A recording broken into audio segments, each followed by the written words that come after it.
The issue of the Shoah is very cardinal because it has caused intergenerational hatred. It has caused a degree of self-hatred amongst our people.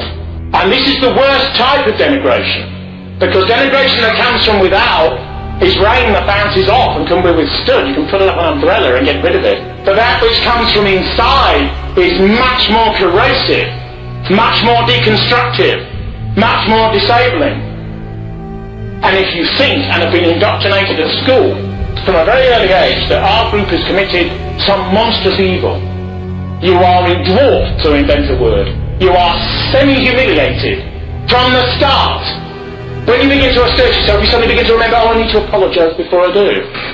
And that's not just a sort of strange intellectual concept. Millions do that all the time. They say, I'm not this, but. They say, I don't want to make an extremist remark, but. They say, well, I don't really wish to get into the area of self-assertion, but.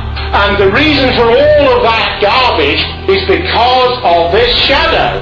Every black group in the United States wants a Holocaust museum about slavery in their own cities. That's the next thing. And they say to a congressman, we want our museum. Well, if you want our votes, you're going to get us our museum. It's as straight as that. Each group claims status for strength through victimhood. That's what we face. I can be strong because I've suffered, and I'm going to get back because I've been weak in the past. And if you have a decline and you have a desire to assert yourself to arrest the decline, and you have to apologise to yourself about even having the idea of assertion to arrest decline, you're not going to get anywhere, are you? No. And that's what this weapon is. Now, my view is the following. That whatever occurred, and whatever occurs, we don't have to apologise. We step over what exists. There's a concept in my philosophy which is called self-over-becoming, where you take things which exist at a lower level that you feel uncomfortable with, and you sublimate them, you throw them forward, you ventilate them. You take that which you don't like and you transmute it alchemically, psychologically and intellectually, and you change it.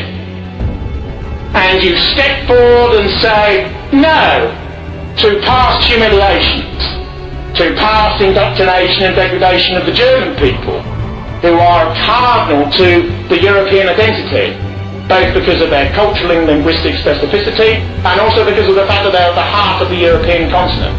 If they have to apologise every day of the week for being what they are, our group as a whole can never assert itself. Open-mindedness to the future and respect for evidence does not mean woolliness and an absence of certitude in what we are. We can rebuild cities again. Every German city was completely destroyed. It was like Grozny and Chechnya now. Nothing at all. But everything has been rebuilt. Because everything can be rebuilt and built beyond what even existed in the past. I'm not going to bother about Dickens and who did what to whom. I've overcome that